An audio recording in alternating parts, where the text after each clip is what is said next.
si no es alimentada adecuadamente en estas etapas, vamos a tener problemas serios a largo plazo. Entonces, por ese lado, los subsidios, bienvenidos, pero hay que estar enfocados. El otro tema de reactiva, también el hecho de que se modifique el plazo de vencimiento, va a ayudar a muchas pequeñas empresas que no la han pasado bien en estos contextos, especialmente porque la reactivación del 2021 no continúa el 2022 por este conflicto político entre el Congreso y toda la incertidumbre que se generó con el presidente Castillo y sus malas decisiones. Y ahora un contexto electoral. Entonces es necesario ampliar ese programa porque va a beneficiar a cientos de miles de pequeños empresarios que no pueden pagar, pues lamentablemente, porque no hay ingreso, porque la economía no se ha reactivado. Con la finalidad de erradicar la enfermedad. Muy bien, entonces ahí está. Hay que, por supuesto, estar atentos y no simplemente reírse de la situación. Por eso digo, los peruanos que quieren comer su pollito pueden ir a comprarlos donde quieran, pero para eso están las autoridades, para hacer su chamba. Para hacer su chamba, y lo dice SENASA, son las municipalidades. ¿En dónde están las municipalidades? Que ya deben estar recogiendo su bono, están recogiendo la canasta o ya se fueron de vacaciones. Muy bien, ahora vamos a hablar del plan que ha expuesto el ministro de Economía. Él ha dicho que tiene un nombre, no Punche Perú. Es un plan de 16 medidas emitidas o en ejecución. Vamos a ver si puede dar resultado, si no da resultado. Nosotros le damos la bienvenida a Alex Contreras. Él es él es el ministro, pero ¿dónde está? No, Melvin Escudero. Melvin Escudero es precisamente economista que nos va a comentar de qué se trata estas medidas y si en realidad podrían ser aterrizadas. Bienvenida, señor Contreras, me vuelvo a equivocar, a Melvin Escudero, a Exitosa. Muy buenos días, encantado de estar con ustedes. Hola, ¿cómo está? En realidad, como recién han cambiado los ministros, entonces hay una confusión de nombres. ¿Qué le parece lo que ha dicho ayer el ministro Alex Contreras sobre este plan de reactivación rápida llamada Punche Perú? Era importante hacerlo y creo que el momento es más que ideal. Estamos terminando el año, todas las empresas, grandes, medianas y pequeñas, están planificando qué es lo que van a hacer el 2023 y con todo este ruido político, violencia que se ha pedido en el país, obviamente se complica más los pronósticos para el próximo año, que definitivamente ya está definido, va a ser un año electoral y como todos sabemos, cuando hay elecciones, lo que más sufre es la expectativa de las inversiones, especialmente las de largo plazo. Por eso es importante que el gobierno ponga toda su maquinaria a empezar a funcionar para generar una dinámica que empiece a recuperar. Me parece correcto el enfoque de orientarse específicamente a las regiones y los sectores más afectados. Sin embargo, de la palabra al hecho siempre hay como dice el dicho, Mucho un gran trecho. trecho. Habrá que ver si efectivamente las buenas intenciones finalmente se concretan en acciones que tienen impacto. Muy bien, entonces lo que ha dicho básicamente es que se va a enfocar en las regiones, también ha dicho de que se va a reprogramar el pago de Reactiva Perú. Además, también ha dicho que ya hay medidas emitidas que están en ejecución y hay medidas que se han quedado solamente en papel. A mí me parece que Sí, es un conjunto de medidas, pero me parece que todavía son demasiadas, que se deben focalizar más y más porque son un gobierno de transición. Le dejo esta pregunta para que usted me diga después qué es lo que a qué le tienen que dar prioridad. Regresamos rápidamente con el economista Melvin Escudero para que nos diga dónde tiene que estar pues allí la priorización, porque no van a poder hacer todo. Regresamos después de la pausa, no se muevan. Nosotros habíamos dejado una conversación con el economista Melvin Escudero, que está analizando este plan llamado Compunche Perú, que ha sido expuesto ayer por Alex Contreras, ministro de Economía, pero que ha dado algunos detalles nada más, porque ha dicho que más adelante va a dar en extenso y con más detalle todo lo que va a hacer, ¿no? Yo le había dejado una pregunta al señor Escudero. ¿Cuáles son las medidas que se tienen que focalizar, que se tienen que hacer primero, las principales? Porque hacer 16 medidas de repente, por mucho abarcar, poco se va a hacer. ¿Cuáles son las principales? Sí. Yo diría que son tres las principales medidas, ¿no? La primera es crear y recuperar el contexto de confianza, tanto en el mercado local como en el mercado internacional. Y esto pasa por diferentes etapas. La primera y más importante es contar con equipos que tengan las capacidades, digamos, el respaldo, la experiencia, el conocimiento en la toma de decisiones en ciertos ministerios claves, ¿no? Sabemos que hubo un deterioro en los equipos en los ministerios, producto de reemplazos, pues, orientados más por interés político, con personas que no estaban capacitadas ni preparadas. Entonces hay que recuperar la capacidad técnica en ministerios claves como el Ministerio de Transportes, el Ministerio de Vivienda y Saneamiento, el Ministerio de Energía y Minas, que cubren sectores claves dentro del proceso de la reactivación. No se trata solo de anuncios del ministro o de la presidenta para que las cosas funcionen. Se trata de que los equipos en estos ministerios, especialmente en la segunda y tercera línea, funcionen de una manera muy profesional, minimizando y, por qué no, eliminando cualquier posibilidad de corrupción. Entonces, este tema de crear mensajes claros y contundentes es importante. El ministro Contreras ha anunciado también que van a dar estas medidas, incluyendo un plan hacia largo plazo que va orientado a generar esta confianza entre inversionistas extranjeros y locales. El segundo elemento, que tiene que ver con una combinación entre lo que es subsidio, lo que es reducciones de impuestos o tratamientos de impuestos y crediticio, viene básicamente con recursos públicos, ¿no? Entonces lo que él ha dicho es, vamos a hacer donaciones. Espero que esas donaciones estén focalizadas a los sectores más vulnerables en las zonas más afectadas. ¿Por qué razón? La inflación, que este año debe estar cerrando el año probablemente más cerca de 9% que de 8%, le ha quitado capacidad adquisitiva a la población, especialmente la más vulnerable, la más pobre. Y esa población es la que está ahorita afectada por la desnutrición, pero también por la anemia. Y no tiene y no le alcanza el dinero ni siquiera para poder sustentar una adecuada alimentación a sus familias. Entonces, el gobierno tiene una responsabilidad de extender programas de asistencia social para llegar a esas poblaciones vulnerables y disminuir los índices de anemia y de desnutrición infantil, especialmente en los niños, que van de 0 edad, ¿no?, de nacidos, recién nacidos, hasta los 5 o 7 años, porque efectivamente esa es nuestra fuerza a futuro, nuestro capital de trabajo, que si no es alimentada adecuadamente en estas etapas, vamos a tener problemas serios a largo plazo. Entonces, por ese lado, los subsidios, bienvenidos, pero hay que estar enfocados. El otro tema de reactiva, también el hecho de que se modifique el plazo de vencimiento, va a ayudar a muchas pequeñas empresas que no la han pasado bien en estos contextos, especialmente porque la reactivación del 2021 no continúa el 2022 por este conflicto político entre el Congreso y toda la incertidumbre que se generó con el presidente Castillo y sus malas decisiones. Y ahora un contexto electoral. Entonces es necesario ampliar ese programa porque va a beneficiar a cientos de miles de pequeños empresarios que no pueden pagar, pues lamentablemente, porque no hay ingreso, porque la economía no se ha reactivado. Y finalmente el tema de las exoneraciones tributarias es también importante, especialmente si se posterga, por ejemplo, alguno de los pagos que se va a hacer a fin de año, con todo este problema, la caída de las ventas por Navidad, que todo el mundo esperaba, especialmente en la pequeña empresa, un empujón como ha sido tradicional.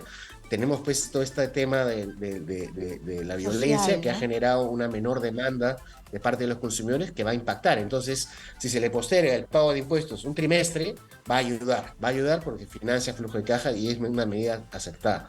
Y el tercer elemento que es importante, lo hemos mencionado innumerables veces, pero hay infraestructura grande, mediana y pequeña. Todo está parado.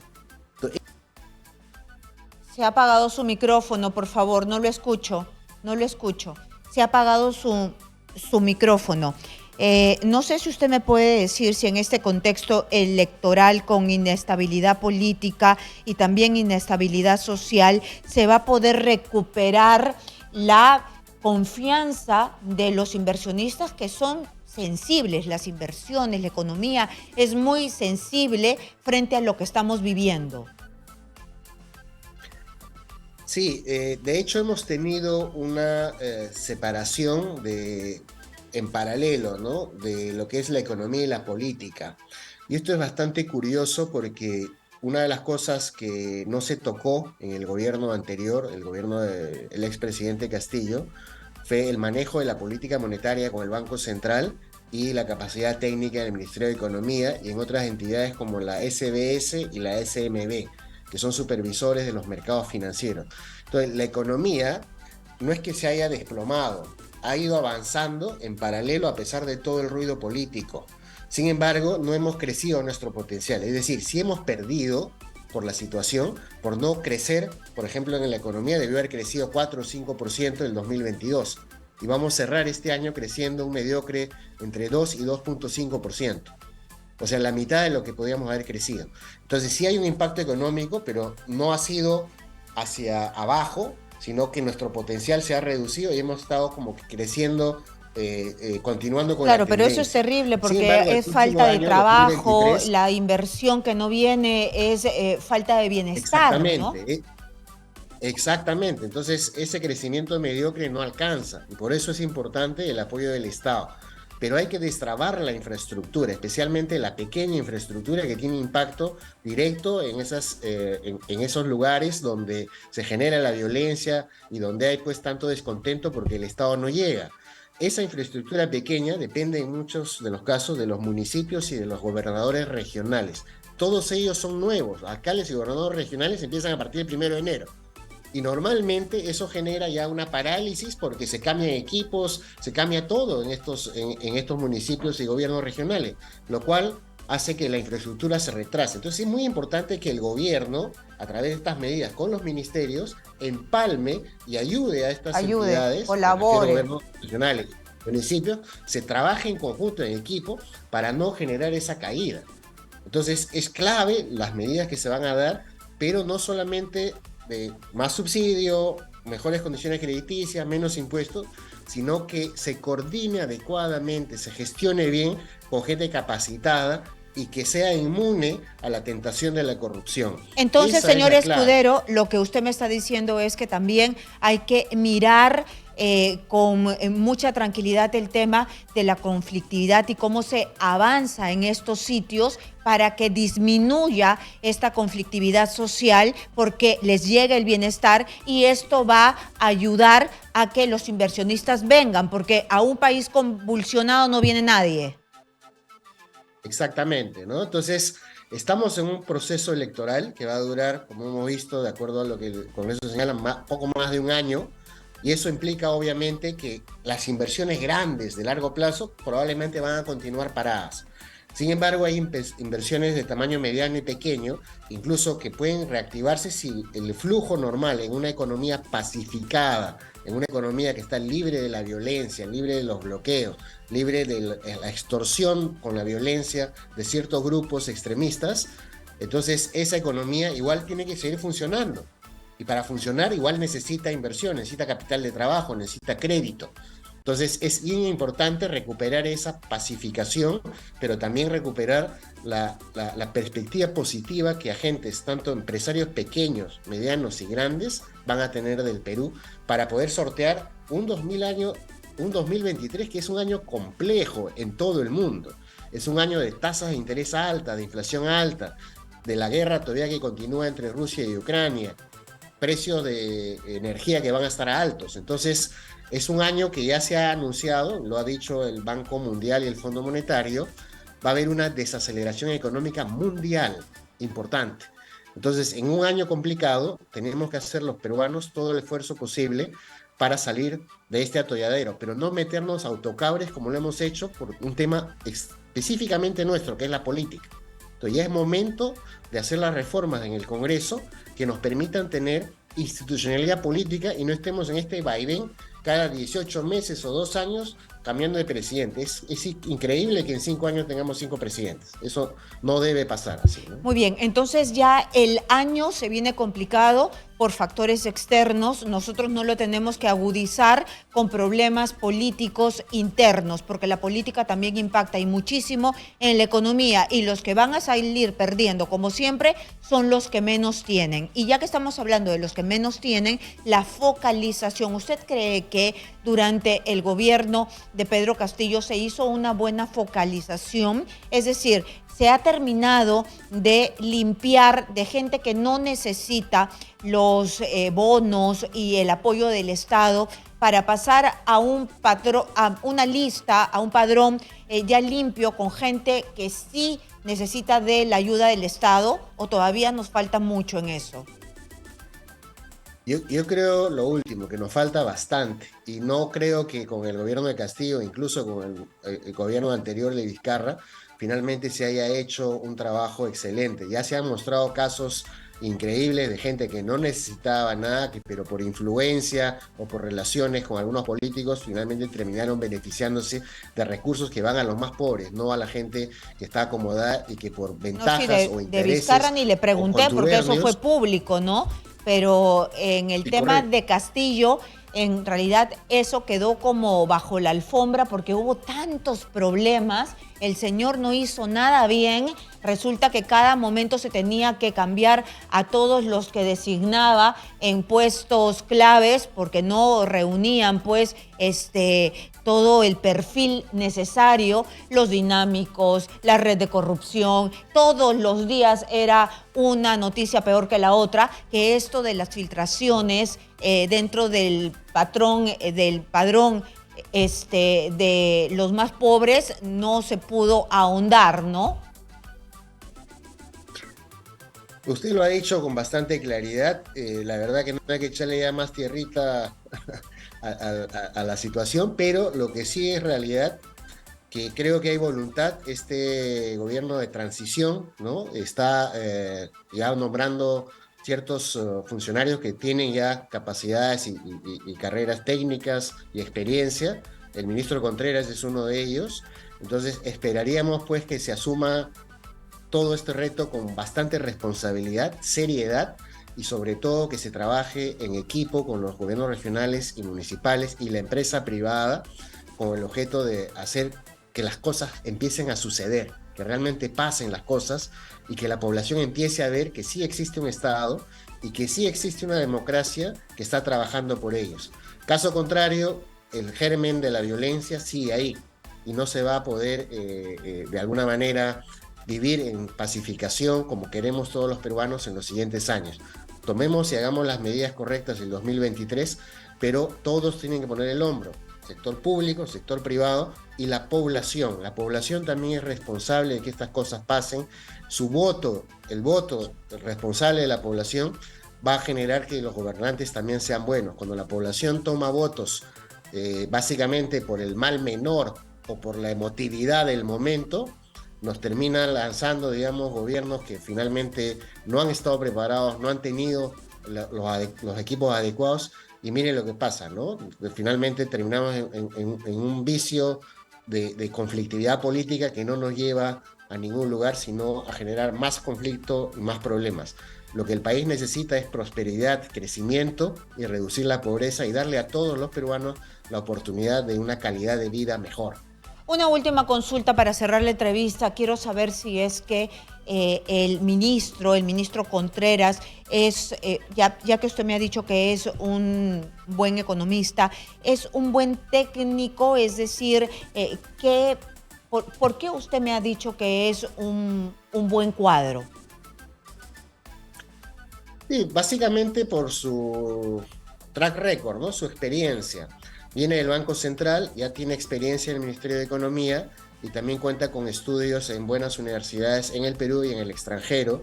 Y en su función como viceministro estuvo liderando varios temas, incluyendo el tema de infraestructura, incluyendo el tema de la reactivación económica, y lo hizo en el sentido correcto. Es bien importante que la población sepa que la economía es una ciencia. no es un tema psicológico, no es un tema de albur o de voluntad de una persona o de un grupo político. Como es una ciencia, hay ciertas reglas en la economía que se tienen que respetar, ¿no? Por ejemplo, ¿cómo se genera empleo? Con la inversión. La inversión puede venir del sector público o del sector privado. En todo el mundo, con excepción de Rusia, Venezuela, Argentina, la inversión privada explica el 80% del crecimiento económico en un país. Y la inversión privada viene de empresarios chiquitos, de microempresarios, que son los más grandes, a inversionistas internacionales que invierten globalmente. Hay de todo en esos dos extremos. Es la inversión privada la que finalmente da empleo a más del 70% de la población, sea empleo informal o sea empleo formal. El Estado ayuda, contribuye, da las reglas, tiene que ser un Estado que genere crecimiento, pero ya ha sido más que demostrado, incluso en China y en Rusia, que el Estado ha sido un mal administrador. Entonces no volvamos a repetir estas recetas pues anacrónicas que ya están enterradas en China y en Rusia, que son dos países socialistas con dictaduras que han confiado en el sector privado para poder crecer como lo están haciendo. Entonces acá hay que poner las cosas bien claras y lamentablemente muchos políticos e ideólogos se aprovechan de este Muy bien. desconocimiento de la ciencia económica para poder finalmente ganar votos, pero por las necesidades de la población. Entonces es bien importante hacer que efectivamente se haga un plan. El ministro Contreras ha anunciado, tengamos un plan claro hacia adelante. Eso es bien importante porque todos debemos apostar por un plan que nos dé crecimiento, prosperidad, más educación, más salud y eliminemos la pobreza. Pero para eso debemos darle empleo a todos los peruanos. Eso ¿Cómo es le lo que damos más empleo a todos los necesitamos peruanos? precisamente. Muchísimas gracias. Ha quedado clarísima su explicación, señor Escudero, economista, que nos ha ayudado a